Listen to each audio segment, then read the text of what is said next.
Hi there, welcome back my beautiful beings. How are you today? So towards the end of the last video, there was something coming through and I thought this may go on for another video now. So I didn't want to keep talking and make that one too long. So we were talking about the lady that beat the cat to death in the video. Now, many of you may be strong advocates for animals and animal welfare and all of that, right? And you may be thinking it's barbaric, it's wrong. You may have all these judgments about that video. And like I said, I honestly stayed on watching. I was like a deer in headlights. Headlights, you know? And the deer will stop. I was like mesmerized with his headlights. I was like that because I honestly believed that any minute now, someone was going to step in and rescue this cat. Someone was going to step in and take that weapon, that stick off that woman. You know, I was waiting the whole time thinking, surely someone's going to step in. With all the people standing around watching that were in the video, someone's going to step in. And they didn't, you know. So the whole point of the video was to get to the end and this poor kitten dies, right? At the hands of this lady that lost the plot because it was crying. It was just asking for food. So many of you are probably sitting there, you know, with all these judgments about this lady, about the cat, and all the rest of it. Now, I always remember way back, you know, where was it then?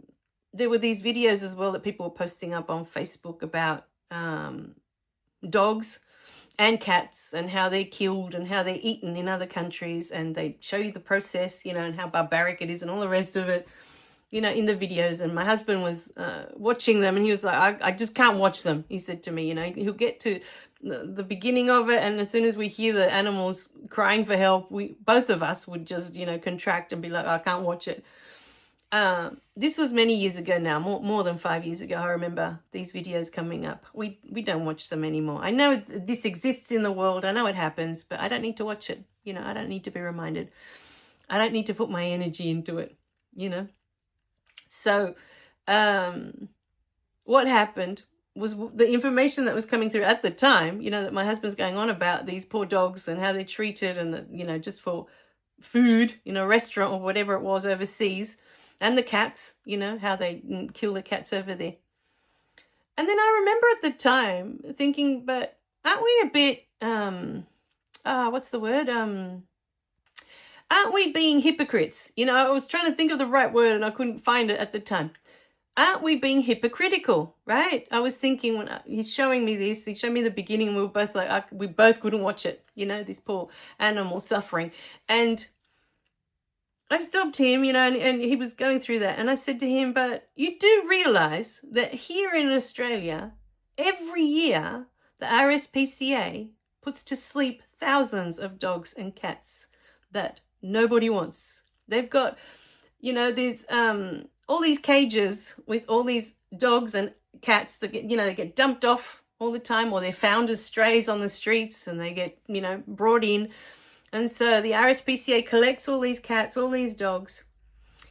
They have a certain time that, because they've got a limited space where they are. Every pet we've had has always been from the RSPCA. So we've been a few times. And what happens is they have a limited space that they can have for the cats and the dogs, right? And of course the cats are in one area, dogs are in another. And then they'll have a space that's like death row, right? That's like the last chance or whatever it's called, right? And they're the ones that have like a week left or 2 weeks or whatever it is. And then they have to be put down because they're constantly receiving new dogs coming in and new cats coming in. And they don't have the space for all of them. They can't keep all of them until someone comes in to collect one, to take one, right? So, you know, when we look at it that way, at least there, no matter how cruel the treatment is of how they put them, you know, how they kill them to eat them, the animal's not going to waste. Here, they're getting put to sleep maybe more humanely with an injection, but they're dumped. You know, I don't know if they cremate them or they probably cremate them. It's probably the easiest way to get rid of the body. What a waste. You know, we're so wasteful when you think about it. These poor animals that give so much love, enrich your life so much to have them as pets. And people just drop them off, that they don't have the patience for them, they don't have the time for them, they don't have whatever it is, the excuse is that they can't have this animal anymore. We put them down, thousands every year. And like we are here, I'm sure there's other countries that do the same, that have their, places where the animals go, and they can't keep them forever if people don't come to pick them and take them, so they get put down. And they get destroyed because we don't use them for anything here. At least over there, no matter how inhumane it is, they're eating them. And I'm pretty sure that the way our chickens and our pigs and our cows are treated is probably not that much better. But it's always easy to point the finger. Look at what they're doing. And that's not right. That's wrong. But we don't want to point the finger at us, at how we're doing things, how we're treating our chickens or the meat that we eat, We don't want to point it here. No, let's point it there. Let's, bring the attention to what they're doing. While at the same time, like I said, we've got thousands of dogs and cats that are put down every year because they just don't have the space for them there. They can't keep them all. They're being destroyed.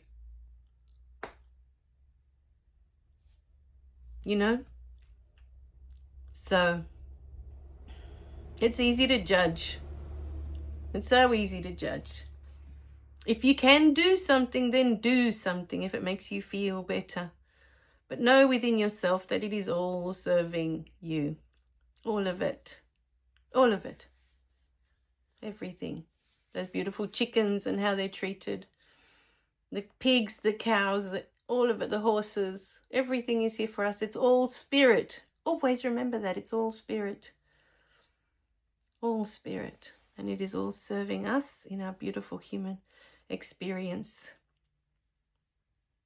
And perhaps in other lifetimes we've come in, as the dog, as the cat. What does it feel like? As the bird. Not every lifetime we come in human. We come in, I was thinking that as well with that cat that died in that video. They come in to serve us. We serve them. Not every interaction is loving. Same as we are with humans. Not every interaction is a human being being kind to another human being or loving or respectful or any of those things. So many lifetimes we come in as a cat, as a dog, as a whatever, to have that experience. What does that feel like? When we're on the other side of that, To the soul, a lifetime is a blink of an eye, because the soul is an eternal energy. There is no time to the soul. Outside of this simulation, there's no such thing as time. The soul is an infinite energy. It just goes on forever. So what is 80 years to a soul? What is, say, 15 years that a dog lives? What is that to a soul? There's nothing. But what does it feel like to come back as a dog and to just be unconditional love? From the moment you open your eyes to the moment you close them, what does that feel like? And you don't stray from that, not for 1 second. And you are this joy that, every time when I'm playing with my dog, it looks like she's going to explode from all this joy. She just can't contain it. She's so happy. Her eyes light up and her tail wags and the whole body expresses this gorgeous joy that she is. What must that be like? Do you ever wonder? So we must have lifetimes where we come in as that as well, because it's all spirit. Many seem to think that we are the intelligent species on this planet, or the most highly evolved. I beg to differ when we look at the state of the world, but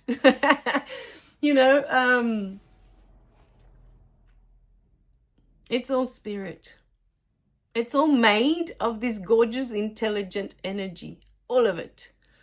And it gets to witness life through different eyes every time. Can you imagine what it must be like to view the world as a dog? Can you imagine what it must be like to view this life as a cat? Oh, I think that would be one of my favorites. One of mine has always been I want to come back as a bird. Please, I want to come back as a bird because I want to be flying everywhere. Just have that freedom that I can just fly everywhere all the time. I want to know what it's like to feel that wind beneath my wings, you know? And to be a dog would be such a privilege, you know, that I get to be this unconditional love. And I don't stray from it, not for 1 second. But even then, some of us come in, you know, spirit comes in as dogs that are abused. And what does that feel like when no matter how much love you have for this human, it's just not enough for that person? That eventually you give up on that love as well, you know?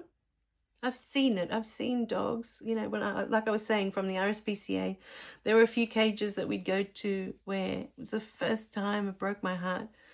You'd see dogs and they just, that spark, that beautiful sparkle they always have in their eyes when they look at you, it was just gone. They just wouldn't even look at you, you know? They'd look away, like, or wouldn't even look towards where you were. They didn't want anything to do with humans anymore. They were done. You know, I think one of the first dogs we picked with my husband was because she was 6 months old and she'd been dumped. And she came to the cage, like it's a cage. I can't call it anything else. She was at the back of the cage when we went, and she saw us and she came and she put herself against the cage that we could pat her. But what I noticed was that as soon as we moved away, she went back to the back of the cage. And even though other people came to look at her, she wouldn't come forward. And I observed for a little while and she just stayed at the back of the cage. And then we came back and we stood there again and she came back very slowly and very gently, because at the age of 6 months, they've lost trust. You know, they gave all their love to this human and this human dumped them. And who knows what her conditions were, you know, how she was dumped, where she was dumped, how she was left. And she was very timid, you know, very, very timid. And for what she was a bull terrier cross, big chest, you know, when you got to know her. And so we came back, you know, and she came back to the front of the cage. And again, I observed we moved away and people kept coming. It's very busy on weekends when you go. It's always, you know, full of people. And she just wouldn't come to the front of the cage. I'd see people waiting there and nothing. So I said to my husband, we have to take her. You know, he agreed. He fell in love with her straight away. We have to take her. And we did. She was our first dog together. She was gorgeous. And she, you know, it didn't take long. It doesn't take them long before they learn to trust. But there are dogs I've seen at the RSPCA and I've seen online, even on YouTube, that have been abused so badly, you know, that they just, all they do is show their teeth. They're like, done. You know, I'm done with you guys. It's go away, you know. But I honestly believe within myself that even those dogs, if a person comes and is patient enough with them and gives them the love that they need now, they will turn back. They will come back to the unconditional love that they are, because that's what they're here for. Dogs, you know, that's their nature. And to be aggressive or to be that way, it goes against their nature. So, my beautiful beings, how did we get onto that topic? How did we get here? The RSPCA, yes, and the beautiful dogs. Oh, there's sometimes we come in and we choose to be those things as well. What does the world look like from here?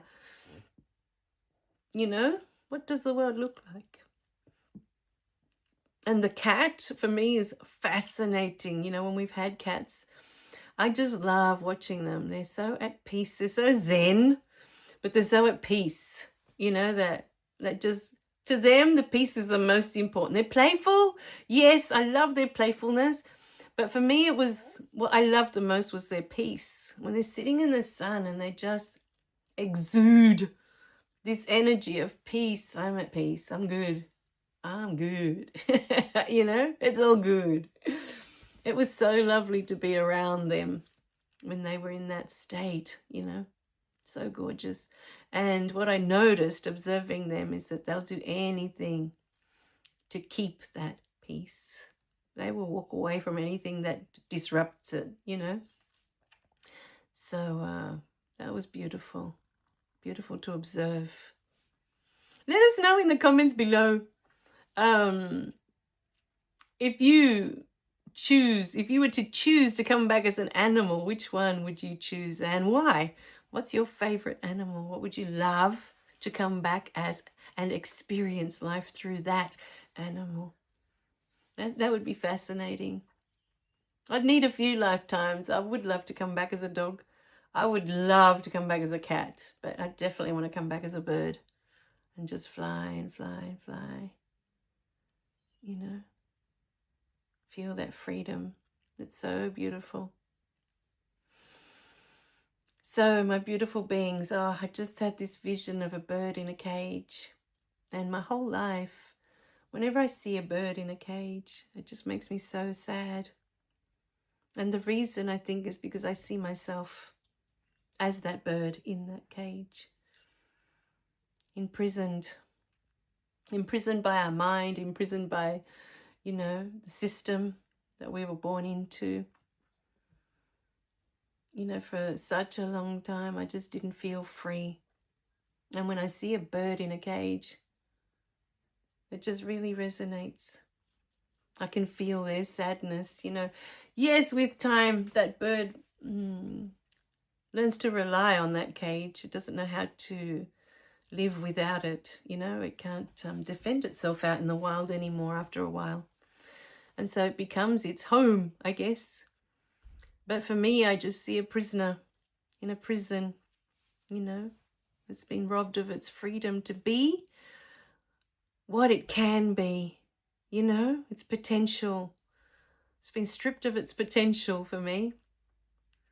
So, but that is the only reason it makes me sad, because for so long, that's how I felt, imprisoned, you know, not free to be me, not free to be what my heart yearned to be, you know, longed for.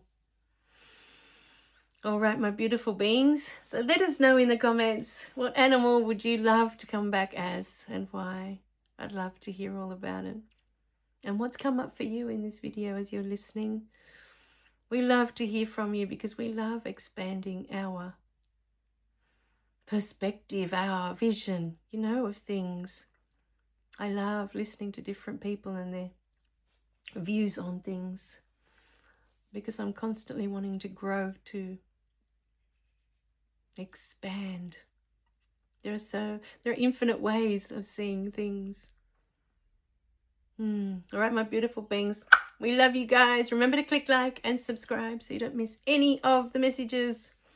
And we love you dearly. All right, bye for now.